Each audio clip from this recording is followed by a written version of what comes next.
નમસ્કાર, મંતવ્ય ન્યૂઝમાં આપનું સ્વાગત છે. હું છું કુંજ. મહત્વના સમાચારોથી બુલેટિનની શરૂઆત કરીશું. નજર કરીએ મહત્વપૂર્ણ ખબરો પર. સૌપ્રથમ વાત કરીએ અમેરિકા રિટર્ન્સની. અમેરિકાથી ભારત મોકલવામાં આવેલા 104 લોકોને લઈને અમેરિકન વિમાન જે પંજાબના અમૃતસરમાં ઉતર્યું.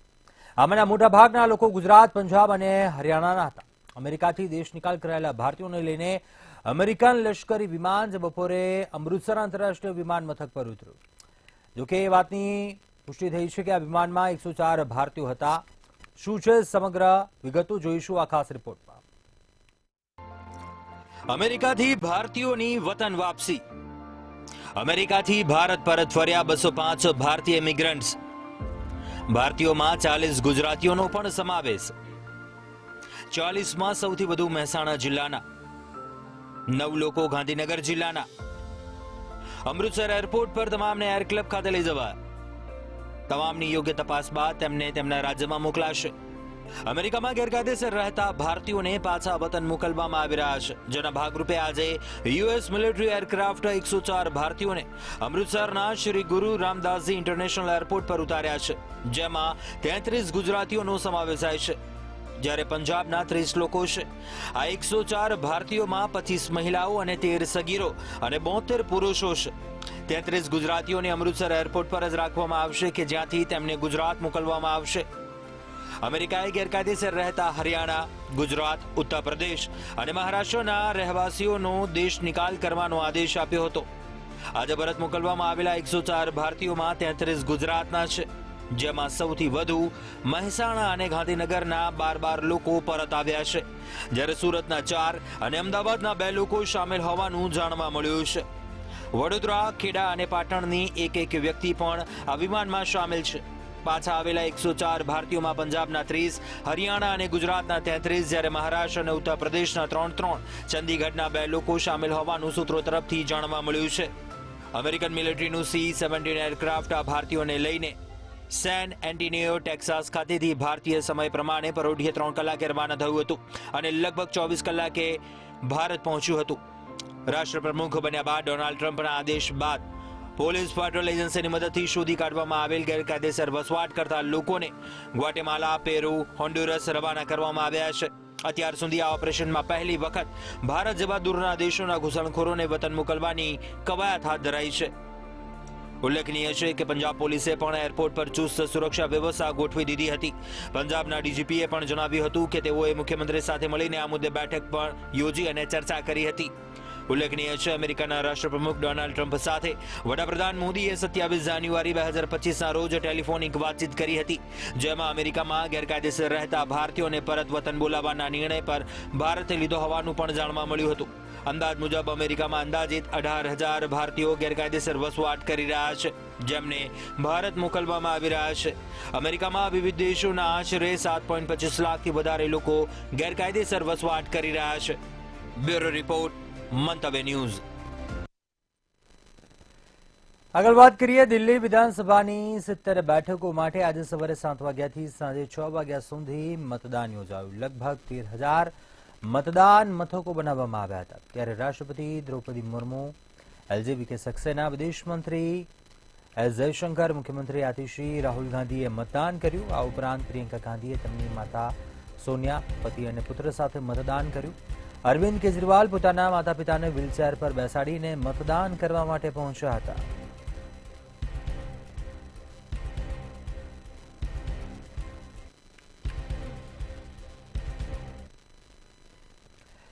આગળ વાત કરીએ દિલ્હીમાં વિધાનસભા ચૂંટણી માટે તમામ 70 બેઠકો પર મતદાન યોજાયું. ત્યારે કડક સુરક્ષા વચ્ચે શાંતિપૂર્ણ મતદાન થયું હતું. આ દરમિયાન સિલમપુરમાં એક બૂથ પર થોડા સમય માટે હોબાળો મચ્યો હતો. ભાજપ દ્વારા બુરખા પહેરેલી મહિલાઓમાં નકલી વોટર હોવાનો આરોપ લગાવવાને કારણે હોબાળો મચ્યો.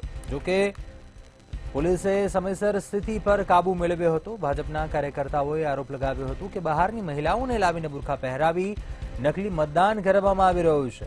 ભાજપ કાર્યકર્તાઓ બૂથની સામે ઉભા રહીને નારેબાજી કરી રહ્યા હતા. ત્યારબાદ આમ આદમી પાર્ટી અને ભાજપના કાર્યકર્તા આમને સામને આવી ગયા. આ હોબાળાની શરૂઆત તે સમયે થઈ કે જ્યારે મહિલાઓએ આરોપ લગાવ્યો કે જ્યારે તે મતદાન કરવા પહોંચી તો જાણ થઈ કે તેમના નામે પહેલા જ કોઈએ મતદાન કરી દીધું છે. ભાજપ સમર્થકોએ એવો પણ દાવો કર્યો કે સિલમપુર બેઠકને અડીને આવેલા યુપીના લોણીથી લોકોને લાવીને બુરખામાં મતદાન કરાવવામાં આવી રહ્યું છે અને આ પહેલા આમ આદમી પાર્ટીએ પણ અમુક બેઠકો પર ગડબડનો આરોપ લગાવ્યો હતો.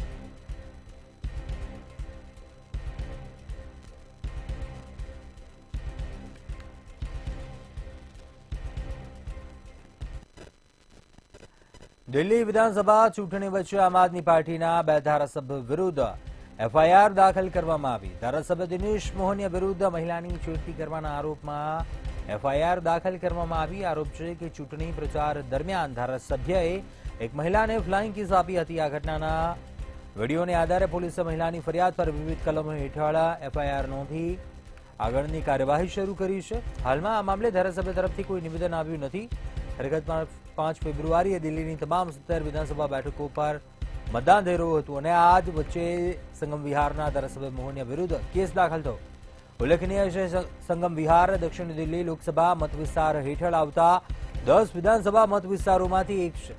અહીંથી દિનેશ મોહનિયાએ આમ આદમી પાર્ટીની ટિકિટ પર હેટ્રિક ફટકારી ચૂક્યા છે. પાર્ટીએ 4થી વખત મોહનિયા પર દાવ લગાવ્યો છે, જ્યારે સંગમ વિહાર મતવિસ્તારમાં ભાજપે ચંદનકુમાર ચૌધરીને અને કોંગ્રેસે હર્ષ ચૌધરીને મેદાનમાં ઉતાર્યા છે. તો આ ઉપરાંત ઓખલાના ધારાસભ્ય અમાનતુલ્લા ખાન વિરુદ્ધ આચારસંહિતા ભંગનો કેસ નોંધવામાં આવ્યો છે.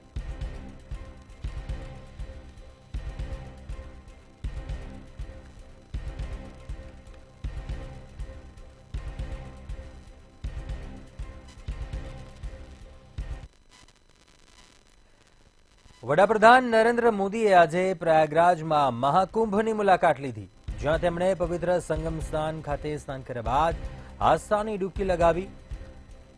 તેમની સાથે આ સમયે મુખ્યમંત્રી યોગી આદિત્યનાથ પણ હાજર રહ્યા હતા. પીએમ મોદીના પ્રયાગરાજ પ્રવાસને લઈને સુરક્ષાની કડક વ્યવસ્થા કરવામાં આવી હતી. પીએમ મોદીની સાથે બંને નાયબ મુખ્યમંત્રી કેશવ પ્રસાદ મૌર્ય અને બ્રિજેશ પાઠક સહિત પ્રદેશ સરકારના ઘણા વરિષ્ઠ મંત્રી પણ હાજર રહ્યા હતા.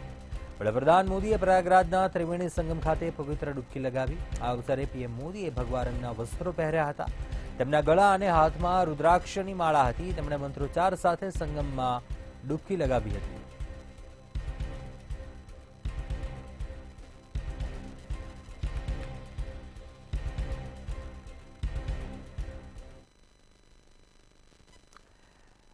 હવે વાત કરીએ મહાકુંભના મહાસ્નાનની. મહાકુંભનો 24મો દિવસ છે આજે અને 13 જાન્યુઆરીથી અત્યાર સુધીમાં 38.66 કરોડથી વધારે ભક્તોએ સ્નાન કર્યું છે. અખાડાના સંતો અને સાધુઓ હવે છાવણીમાં પોતાનો સામાન પેક કરી રહ્યા છે અને 2 દિવસ પછી એટલે કે હવે 7 ફેબ્રુઆરીના રોજ તેઓ અખાડા કાશી અને હરિદ્વાર જવા રવાના થશે.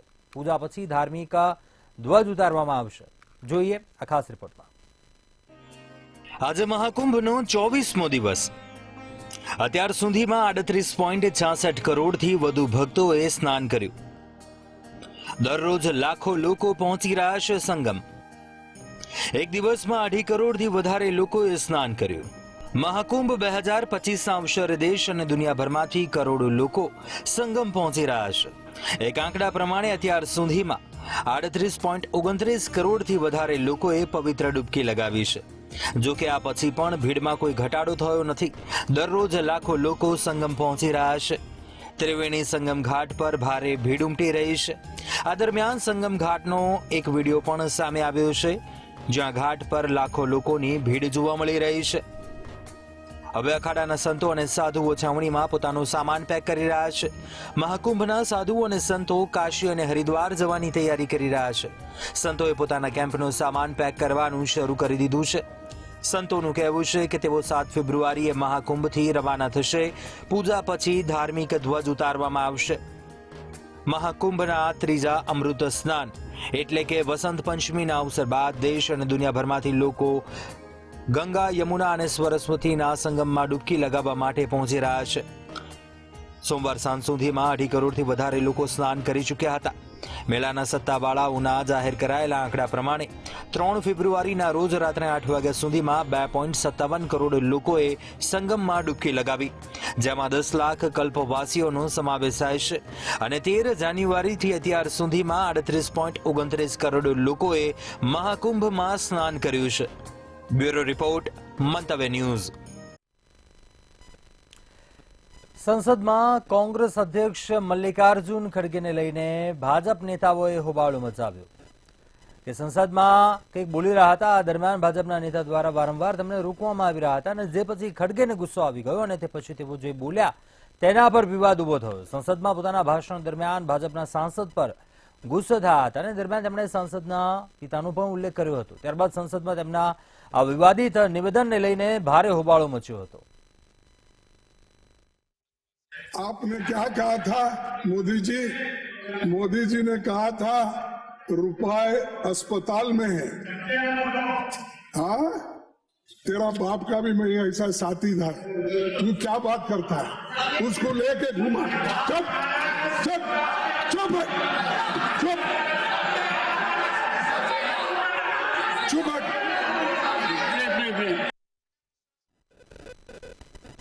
એક સમયે પશ્ચિમ બંગાળની રાજનીતિમાં મહત્વનું સ્થાન ધરાવતા ઇન્દ્રજીત સિંહા બીરભૂમ જિલ્લાના તારાપીઠ સ્મશાન ભૂમિમાં ભીખ માંગતા જોવા મળ્યા હતા.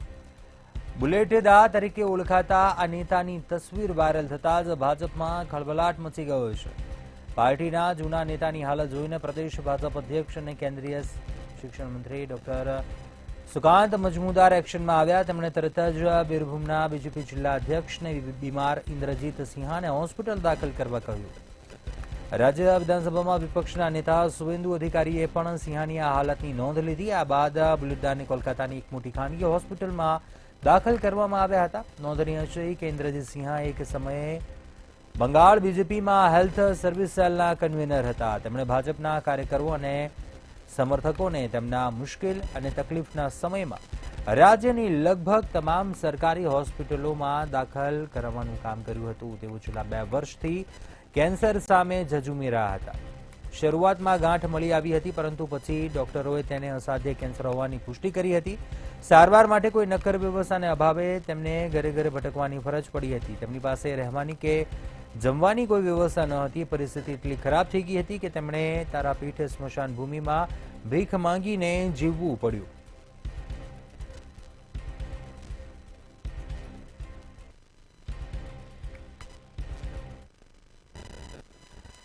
વિપક્ષ નેતા અને કોંગ્રેસ અધ્યક્ષ રાહુલ ગાંધીએ બિહારના પટનામાં સ્વર્ગીય જગલાલ ચૌધરીની જયંતિ નિમિત્તે આયોજિત એક સમારોહમાં હાજરી આપતા એનડીએ સરકાર પર આકરા પ્રહારો કર્યા હતા.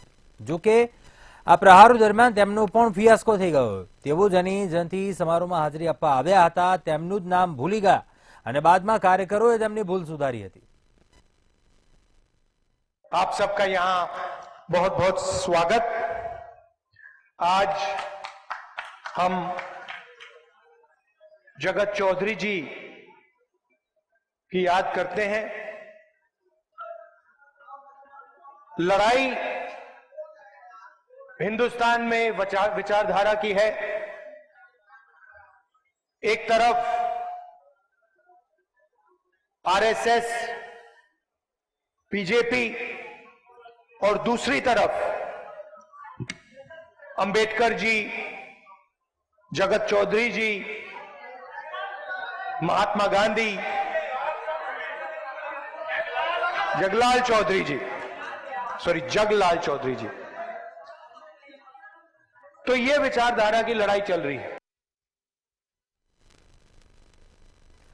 આગળ વાત કરીએ આરજેડી નેતા અને બિહારના ભૂતપૂર્વ સીએમ લાલુ પ્રસાદ યાદવે ઇસ્લામપુરમાં જનતાને સંબોધન કર્યું હતું. આ દરમિયાન જણાવ્યું કે તેજસ્વી યાદવને મુખ્યમંત્રી બનાવવા પડશે. અમે કોઈની સામે માથું નમાવ્યું નથી અને ન તો ઝુકાવીશું. લાલુ યાદવે ઇસ્લામપુરમાં ખાનકા સ્કૂલના મેદાનમાં એક સભાને સંબોધન દરમિયાન આ નિવેદન આપ્યું હતું. શું કહ્યું આવો સાંભળીએ. हम सबको इकट्ठा होकर के ये देश में अपनी सरकार बनाने तेजस्वी यादव को मुख्यमंत्री बनाना है और कहीं किसी के सामने सर नहीं झुकाना है. आना हमने झुकाया किसी ने नहीं. सभी पत्रकार नौजवान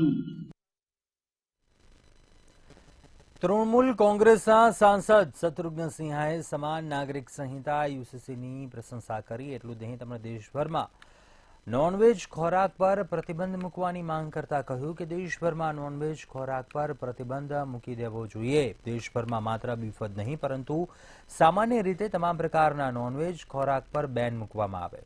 શત્રુઘ્ન સિંહાએ કહ્યું કે પ્રથમ નજરે ઉત્તરાખંડમાં સમાન નાગરિક સંહિતાનો અમલ પ્રશંસનીય છે. દેશમાં સમાન નાગરિક સંહિતા લાગુ થવી જોઈએ અને મને ખાતરી છે કે બધા મારી સાથે સહમત થશે, પરંતુ તેમાં ઘણી ખામીઓ છે. ટીએમસી સાંસદે કહ્યું કે સમસ્યા એ છે કે જે નિયમો ઉત્તર ભારતમાં લાગુ કરી શકાય છે તે ઉત્તર પૂર્વના રાજ્યોમાં લાગુ કરી શકાતા નથી. યુસીસીની જોગવાઈઓનો સદ્દો તૈયાર કરતા પહેલા સર્વપક્ષીય બેઠક યોજવી જોઈએ.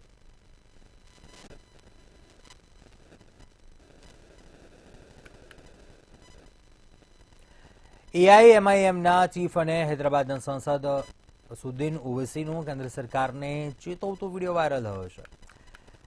4 ફેબ્રુઆરીના રોજ લોકસભામાં સંયુક્ત સંસદીય સમિતિની બેઠક દરમિયાન વકફ બિલનો સખત વિરોધ કર્યો હતો. ઓવૈસીએ મોદી સરકારને વર્તમાન સ્વરૂપમાં આ બિલને રજૂ કરવા સામે ચેતવણી આપતા કહ્યું કે તેનાથી દેશમાં સામાજિક અસ્થિરતા ઉત્પન્ન થશે. એઆઈએમઆઈએમ ચીફે એ વાત પર ભાર મૂક્યો કે મુસ્લિમ સમુદાયે બિલને તેના વર્તમાન સ્વરૂપમાં નકારી કાઢ્યું છે, કારણ કે તે ભારતીય બંધારણના કલમ 25, 26 અને 14નું ઉલ્લંઘન કરે છે, જે ધાર્મિક સમાનતા અને સ્વતંત્રતાના અધિકારોની ગેરંટી આપે છે. અસદુદ્દીન ઓવૈસીએ લોકસભામાં પોતાના સંબોધન દરમિયાન કહ્યું કે હું આ સરકારને સાવધાન કરી રહ્યો છું અને ચેતવણી આપી રહ્યો છું કે જો તમે વર્તમાન સ્વરૂપમાં વકફ બિલને તેના સંસદમાં લાવશો અને તેનો કાયદો બનાવશો તો તેનાથી દેશમાં સામાજિક અસ્થિરતા ઉત્પન્ન થશે. તેને સમગ્ર મુસ્લિમ સમુદાય દ્વારા નકારી કાઢવામાં આવ્યું છે. વકફ બિલનો હાલનો ડ્રાફ્ટ જો કાયદામાં પસાર થશે તો તે કલમ 25, 26 અને 14નું ઉલ્લંઘન થશે. અમે કોઈ વકફ સંપત્તિ છોડીશું નહીં, કંઈ પણ નહીં છોડીએ.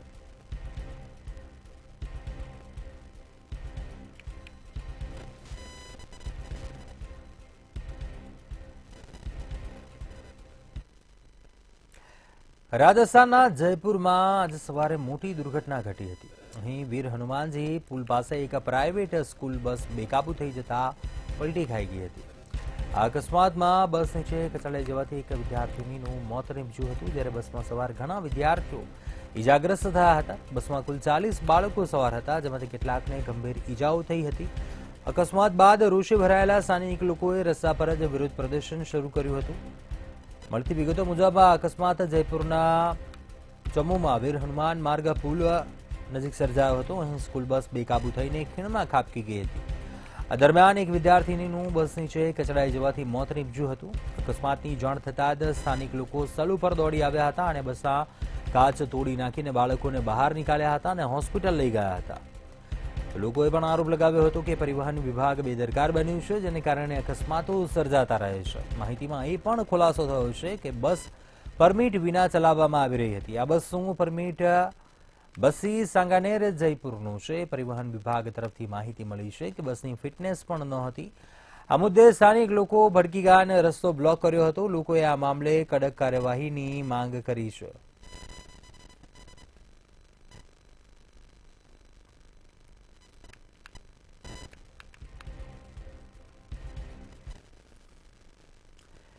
અમેરિકન પ્રમુખ ડોનાલ્ડ ટ્રમ્પે મોટા ઉપાડે શનિવારે પાડોશી દેશો મેક્સિકો અને કેનેડા પર 25% ટેરિફ લાદવાની જાહેરાત કરીને દુનિયાભરમાં ગભરાટ ફેલાવી દીધો હતો. હવે ટ્રમ્પના આદેશનો અમલ મંગળવારથી થવાનો હતો. જો કે હવે આ પહેલા જ હવે ટ્રમ્પે ટેરિફ વોરની જે અમેરિકા પર સંભવિત અસરો થાય તેનો અમલ પહેલા જ હવે પીછેહટ કરી લીધી છે. મેક્સિકો પછી હવે કેનેડા ઉપર પણ 25% ટેરિફનો અમલ હવે 1 મહિનો પાછો ઠેલાવી ગયો છે. જોઈએ આ ખાસ રિપોર્ટ. કેનેડાની વળતી કાર્યવાહીની સામે ટ્રમ્પ ઝૂક્યા. 25% ટેરિફ લાદવાનો નિર્ણય 1 મહિનો પાછો ઠેલાયો. જાહેર કરેલા ટેરિફના અમલને 30 દિવસ માટે રોકી દેવાશે. ટ્રુડો અને ટ્રમ્પ વચ્ચે થઈ ટેલિફોનિક વાતચીત. અમેરિકન પ્રમુખ ડોનાલ્ડ ટ્રમ્પે સોમવારે કેનેડાના કાર્યકારી વડાપ્રધાન જસ્ટિન ટ્રુડો સાથે ફોન પર વાત કર્યા બાદ કેનેડા પર 25% ટેરિફ લાદવાના આદેશનો અમલ 1 મહિના માટે અટકાવી દીધો છે. ટ્રમ્પે સોશિયલ મીડિયા પર પોસ્ટ કહ્યું કે હું આ પ્રારંભિક પરિણામથી ખૂબ જ ખુશ છું અને શનિવારે જાહેર કરેલા ટેરિફના અમલને 30 દિવસ માટે રોકી દેવાશે, જેથી જોઈ શકાય કે કેનેડા સાથે અંતિમ આર્થિક સોદો થઈ શકે છે કે નહીં. કેનેડાના કાર્યકારી વડાપ્રધાન જસ્ટિન ટ્રુડોએ સોમવારે એક્સ પર પોસ્ટ કર્યું, કહ્યું કે અમારી સરકાર ફેન્ટેનાઇલ માફિયાઓનું નામ જણાવશે, મેક્સિકન કાર્ટેલને આતંકી જૂથોના રૂપમાં લિસ્ટ કરશે અને સંગઠિત ગુનાઓ, ફેન્ટેનાઇલ અને મની લોન્ડરિંગનો સામનો કરવા માટે Canada US joint strike force શરૂ કરશે. જો કે આ પહેલા ટ્રમ્પે શનિવારે કેનેડા પર 25% ટેરિફ લાદવાની જાહેરાત કર્યા બાદ કેનેડાએ પણ અમેરિકાના ઉત્પાદનો પર વળતો ટેરિફ લગાવવાની જાહેરાત કરી દીધી છે. એટલું જ નહીં, ઓન્ટારિયો રાજ્યએ તો અમેરિકન સામાનને દુકાનમાંથી હટાવવાનો નિર્ણય કર્યો હતો. ઉલ્લેખનીય છે કે ઓન્ટારિયોએ અમેરિકન કંપનીઓની સાથે સરકારી કોન્ટ્રાક્ટ પર પ્રતિબંધ મૂકી દીધો, જેથી સૌથી મોટો ઝટકો ટ્રમ્પના અત્યંત વિશ્વાસુ એલોન મસ્કને પડ્યો છે. કેનેડાના આ નિર્ણય સાથે એલોન મસ્ક સ્ટારલિંક સાથે કેનેડાનો $100 મિલિયન સોદો રદ થઈ જશે. બ્યુરો રિપોર્ટ, મંતવ્ય ન્યૂઝ. સ્વીડનના ઓરેબ્રુ શહેરમાં એક સ્કૂલમાં અંધાધૂંધ ગોળીબારની ઘટના સામે આવી કે જેમાં ઓછામાં ઓછા 10 લોકો મૃત્યુ પામ્યા હતા. આ હુમલામાં પોલીસે કાર્યવાહી કરતા હુમલાખોરને ઠાર માર્યા હોવાની જાણકારી મળી છે. પોલીસે કહ્યું કે આ સમગ્ર હુમલામાં એક જ હુમલાખોરની સંડોવણી હતી, પણ તેણે આ હુમલો કેમ કર્યો તેની કોઈ ચોક્કસ માહિતી સામે આવી શકી નથી. આ ઘટના સ્વીડનની રાજધાની સ્ટોકહોમથી લગભગ 200 કિલોમીટર પશ્ચિમે આવેલા ઓરેબ્રુ શહેરના કેમ્પસ રિસબર્ગસ્કામાં બની હતી. કેમ્પસ રિસબર્ગસ્કામાં એવા યુવાઓ ભણવા આવે છે જેનો સમયસર તેમનો અભ્યાસ પૂર્ણ કરી શક્યા ન હતા. જોકે આ કેમ્પસની નજીકમાં જ એક બાળકોની સ્કૂલ પણ આવેલી છે. સ્વીડનના વડાપ્રધાને આ ઘટના પર દુઃખ વ્યક્ત કર્યું છે અને કહ્યું કે આજે અમે નિર્દોષ લોકો વિરુદ્ધ ભયાનક અને જીવલેણ હિંસા જોઈ. આ હુમલાએ આખા દેશને હચમચાવી દીધો છે.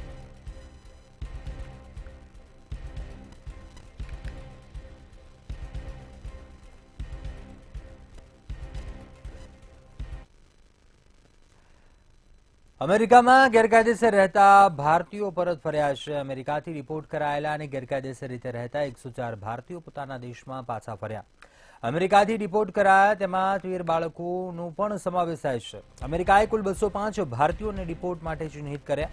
આ દરમિયાન રિપોર્ટ કરવાના 186 ભારતીયોની યાદી પણ બહાર આવી. હવે બાકીના લોકો ક્યાં છે અને તેમને ક્યારે રિપોર્ટ કરવામાં આવશે તે હજુ સ્પષ્ટ નથી.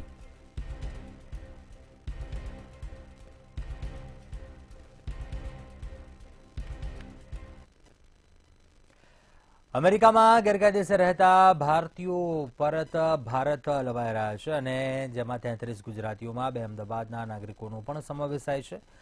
પરત લવાઈ રહેલ વ્યક્તિ પિન્ટુ પ્રજાપતિ અમદાવાદના ગોતામાં હરિઓમ એપાર્ટમેન્ટનું એડ્રેસ આપ્યું છે. આ એડ્રેસ સાચું છે કે ખોટું તે એક સવાલ છે.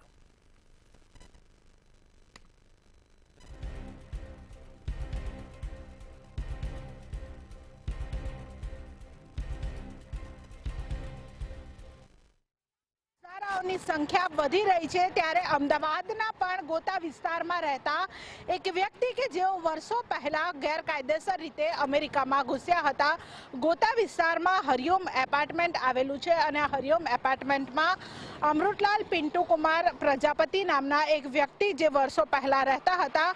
આ તેમનું સાચું ઠેકાણું છે કે ખોટું તેની હાલ કોઈ પણ ખબર નથી, પરંતુ જે એડ્રેસ પ્રૂફ મળ્યું છે તેના આધારે જે અહીંયાનું તેમનું લોકેશન હતું, એડ્રેસ હતું અને ત્યાંની પરિસ્થિતિ જોઈને લાગી શકે છે કે તેમની પાસે લાખો રૂપિયા આવ્યા ક્યાંથી હશે, કારણ કે લાખો રૂપિયા આપીને કબૂતરબાજો છે, જે એજન્ટો છે, તેઓ વિદેશ મોકલતા હોય છે, ગેરકાયદેસર રીતે જે અમેરિકામાં ઘુસાડતા હોય છે. ત્યારે લાખો રૂપિયા આ અમૃતલાલ પિન્ટુ કુમાર પ્રજાપતિ પાસે ક્યાંથી આવ્યા હશે, કારણ કે અહીંયા જે તમામ લોકો રહે છે તેમણે ખૂબ જ જે ગરીબ પરિસ્થિતિમાં રહે છે. ત્યારે આ મકાન તેમણે કોના આધારે લીધું હશે તેવા અનેક સવાલો છે. જ્યારે તેમણે અમદાવાદ આવશે ત્યારે અનેક પૂછપરછ કરવામાં આવશે અને પૂછપરછમાં અનેક ખુલાસાઓ પણ થશે, કારણ કે કબૂતરબાજોને તેમણે જે લાખો રૂપિયા આપ્યા હતા તે લાખો રૂપિયા તેમણે લાવ્યા ક્યાંથી અને અમેરિકામાં તેમણે કેટલા સમયથી વસવાટ કરી રહ્યા હતા અને કેટલા પૈસા તેમણે ભેગા કર્યા છે તે પણ પૂછપરછમાં બહાર આવશે.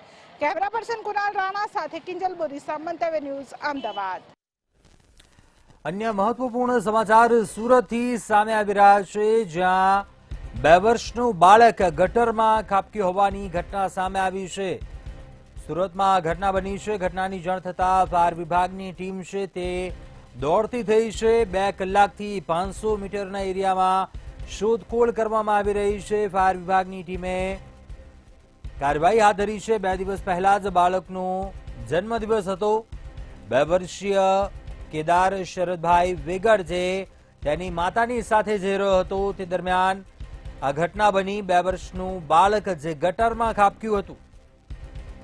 તો કે ઘટનાની જાણ ફાયરની ટીમને કરવામાં આવતા ફાયરની ટીમ તાત્કાલિક સ્થળ પર પહોંચી છે. રેસ્ક્યુ હાથ ધરવામાં આવી રહ્યું છે. 2 વર્ષનું આ બાળક જે ગટરમાં ખાબક્યું છે. સુરતથી આ સમાચાર સામે આવી રહ્યા છે. છેલ્લા 2 કલાકથી ફાયરની ટીમ છે તે શોધખોળ કરી રહી છે. ફાયર વિભાગની ટીમ છે તે દોડતી થઈ છે. આસપાસના 500 મીટરના એરિયામાં 2 કલાકથી વધુ સમય વીતી ચૂક્યો છે અને બાળકની શોધખોળ હાથ ધરાઈ રહી છે. 2 વર્ષીય કેદાર વેગડ જે તેની માતા સાથે જઈ રહ્યો હતો.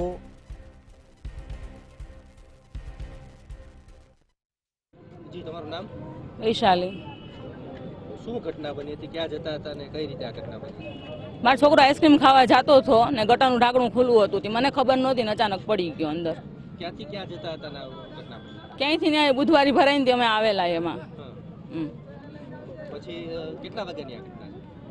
5:30 વાગી ગયા હશે. ત્યાર પછી કોને બોલાવવા? બોલાવવામાં તો કોઈ નહીં હતા. આદમી 2 ઉતરા પણ એને ન મળ્યા. પછી એમ્બ્યુલન્સ બોલાવી. એમ્બ્યુલન્સ વાળાએ બધાને ફોન કર્યો. તમારા દીકરાનું નામ શું હતું અને કેટલા વર્ષનું? કેદાર નામ હતું ને 2 વર્ષનો હતો. કઈ જગ્યાએ રહો છો? સુમન સાધનામાં અહીંયા જ વરિયાવ. હવે તમારી શું માંગ છે? અને તમારો દીકરો મળી ગયો છે કે ક્યારથી શોધખોળ ચાલુ? હજી મળ્યો જ નથી. આ લોકો કરે છે શું એ જ નથી ખબર પડતી. ક્યારના ગોતે છે? 2 કલાકથી તો ગોતે છે. હવે મળશે કે નહીં મળે કોને ખબર છે આની અંદરથી. કોને આમાં બેદરકારી કોની લાગી રહી છે?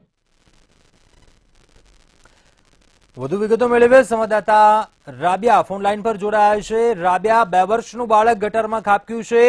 કેટલા વાગે આ ઘટના બની હતી? હાલ ફાયરની ટીમ પહોંચી ચૂકી છે. કયા પ્રકારે રેસ્ક્યુ હાથ ધરવામાં આવી રહ્યું છે? શું વિગતો મળી રહી છે? સુરતના ન્યૂ કતારગામ વિસ્તારમાં આવેલો સુમન સાધના જે આવાસ છે, આ આવાસની અંદર નાનો અમથો 2 વર્ષનો કેદાર શરદભાઈ રહેતો હતો. કેદાર પોતાની માતાની સાથે જઈ રહ્યો હતો. દરમિયાન 120 ફૂટનો રોડ પર જે છે ગટરનું ઢાંકણું ખુલ્લું હતું.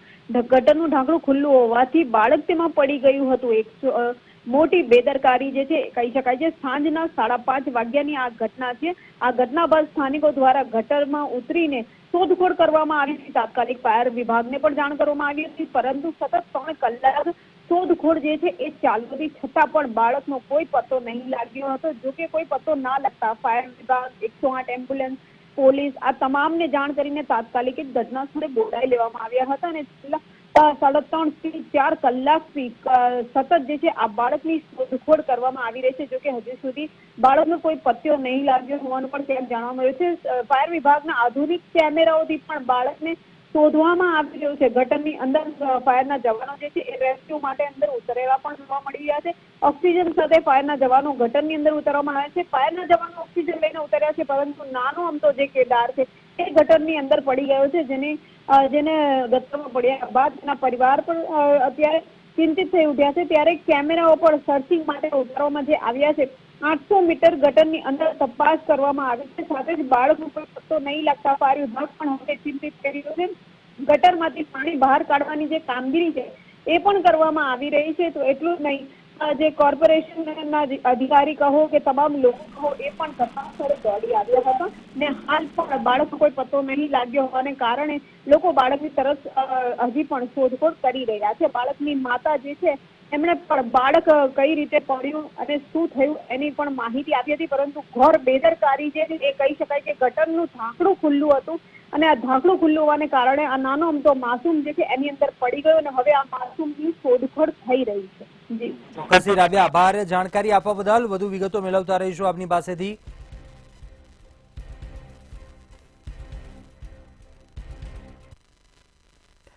અત્યારે હાલ સમાચારોમાં બસ આટલું. વધુ સમાચાર માટે આપ જોતા રહો મંતવ્ય ન્યૂઝ. નમસ્કાર.